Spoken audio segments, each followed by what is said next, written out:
Quand nous venons sur la terre, Dieu place en chacun sa destination.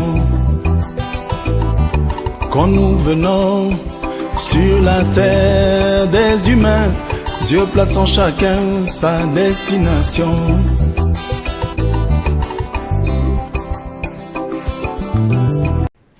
C'était une promesse emblématique lors de sa campagne présidentielle. Donald Trump a reconnu ce mercredi Jérusalem comme capitale d'Israël. Une décision qui rompt avec des décennies de diplomatie internationale.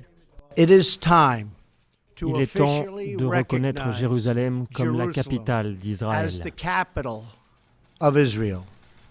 Je considère que ces actions sont un bon chour pour les États-Unis et dans la quête du processus de paix entre Israël et les Palestiniens.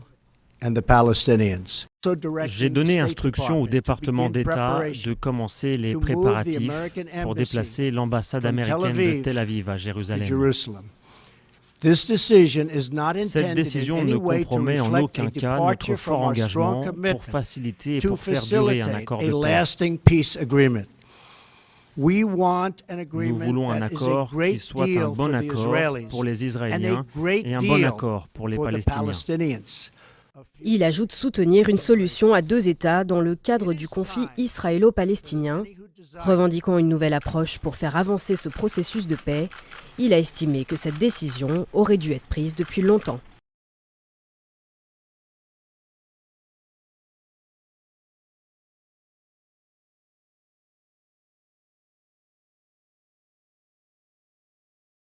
Une décision qui a déclenché un concert d'inquiétude dans le monde. Le chef de la diplomatie turque a mis en garde contre cette mesure peu avant une rencontre avec son homologue américain, Rex Tillerson.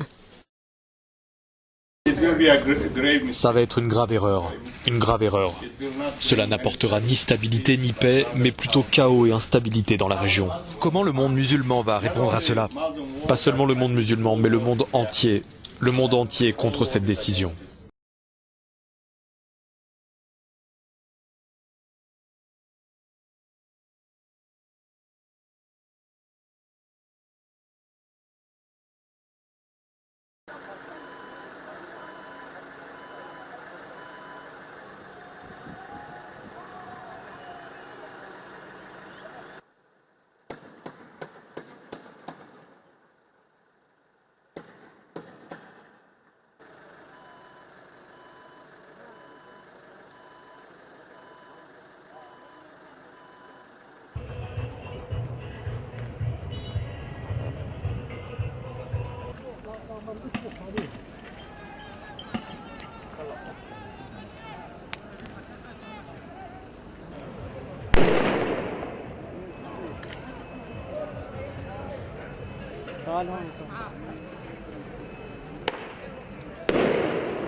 Voici les limites actuelles de la municipalité de Jérusalem, tracées par les Israéliens après la guerre des 6 jours en 1967.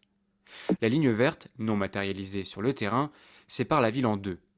À l'ouest, la partie israélienne est peuplée essentiellement de juifs, 292 000 juifs pour 300 000 habitants. De ce côté se trouvent la Knesset, le Parlement israélien, le quartier des ministères, la Cour suprême et la Banque centrale israélienne. Si Jérusalem est considérée par les Israéliens comme la capitale de l'État d'Israël, elle n'est pas reconnue comme telle par la communauté internationale, et c'est pour cette raison que Tel Aviv concentre les ambassades. La partie Est, elle, est revendiquée par l'autorité palestinienne, qui souhaite également faire de Jérusalem sa capitale. Elle compte 479 000 habitants, dont 60% de Palestiniens et 38% de Juifs, et englobe la vieille ville. La vieille ville elle-même est divisée en 4 quartiers. Un quartier chrétien où se trouve l'église du Saint-Sépulcre avec le tombeau du Christ. Au sud-ouest, un quartier arménien. Au sud-est se trouve le quartier juif et dans son prolongement le mur des Lamentations, vestige du temple de Salomon et symbole de la présence d'un royaume juif il y a 2000 ans.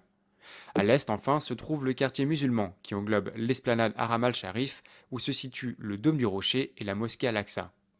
Cet ensemble constitue le troisième lieu saint de l'islam après la Mecque et Médine, mais il est considéré par les Juifs comme le lieu du premier temple. Le statu quo en vigueur depuis 1967 prévoit que les visiteurs non musulmans ont le droit de s'y rendre, mais pas d'y organiser des prières. Or, depuis l'été 2014, c'est justement ici que se cristallisent les tensions. Une minorité de juifs extrémistes réclame de pouvoir y prier et envisage d'y construire le nouveau temple de Jérusalem, condition préalable selon eux à l'arrivée du Messie.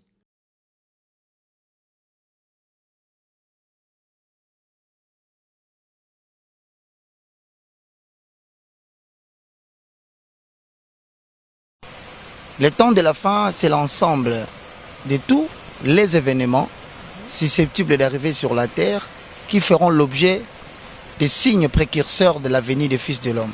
Dans la fin des temps, nous avons des événements qui sont liés à Israël, sur le plan parole de Dieu, sur le plan catastrophe naturelle et sur le plan des événements liés à la santé mondiale.